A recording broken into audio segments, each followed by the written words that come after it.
Sócrates en 90 minutos, de Paul Strathern. Introducción. En el comienzo fue el mundo, aunque en realidad no sabíamos mucho de cómo era. A pesar de ello, sobrevivimos. El primer filósofo fue aquel hombre desconcertado del Neolítico que se hizo preguntas. ¿Qué era lo que estaba pasando? ¿Qué diablos era todo esto? Las respuestas que dimos no fueron, durante innumerables milenios, filosofía. Consistían en superstición, cuentos de hadas y religión. Los primeros en dar respuestas filosóficas, esto es, los primeros en usar la razón y la observación, libres de galimatías metafísico, fueron los antiguos griegos, en el siglo VI a.C. Sigue siendo un misterio por qué este importante salto en la evolución humana hubiera de tener lugar precisamente en aquel tiempo y en las insignificantes costas del Egeo.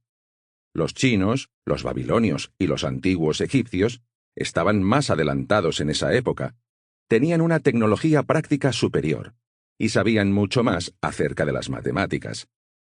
Las complejidades de la fabricación de la seda, la construcción de pirámides y la habilidad de predecir eclipses estaban mucho más allá de la capacidad de los griegos, y comparada con la sofisticación teológica de la religión de los chinos, babilonios y antiguos egipcios, resulta ridícula la colección de primitivos mitos de los antiguos griegos sobre la conducta de los dioses en el Olimpo.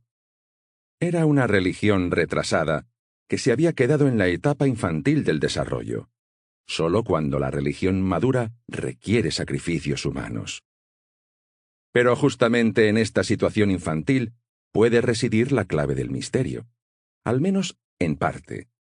Sin ella podría no haber ocurrido nunca el milagroso florecimiento de la cultura griega antigua, todavía reconocida como fundamento de la cultura occidental.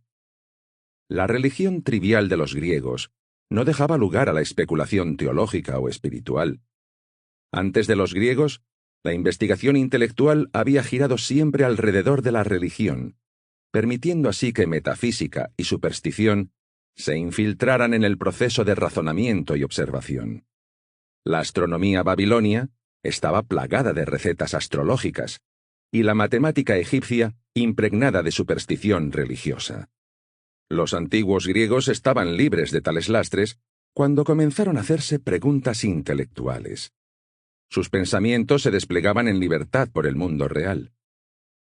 Tal vez se deba a esta libertad el que el desarrollo de la cultura griega antigua transcurriera a una velocidad milagrosa. Por ejemplo, la tragedia griega pasó de un ritual religioso ampuloso y primitivo al drama sofisticado, el mismo formalmente hoy, en el curso de una sola generación. De modo similar, la filosofía comenzó a mediados del siglo VI a.C., pero ya a finales del siglo siguiente había dado a Platón, a quien muchos consideran su máximo exponente. Los progresos de la antigua Grecia durante el siglo V a.C. permanecen sin rival hasta el día de hoy. Solo el siglo XX la supera en cambio cuantitativo. Se tiene generalmente a Tales de Mileto, un griego del Asia Menor, por el primer filósofo en el tiempo. Sabemos que practicaba su oficio en el 585 a.C., porque se hizo famoso al predecir un eclipse de sol que tuvo lugar aquel año. Con casi toda seguridad, copió este conocimiento de fuentes babilonias. Se dice que Tales fue el primer filósofo auténtico porque fue el primero en intentar explicar el mundo en términos de la naturaleza observable, y no en la mitología. Lo cual significa que sus conclusiones quedaban sujetas a una argumentación racional sobre si estaban en lo cierto o equivocadas. La tesis principal de Tales es que todo, en última instancia, consiste en agua. De este modo inició la tendencia posterior de la filosofía a equivocarse. La filosofía floreció rápidamente después de Tales.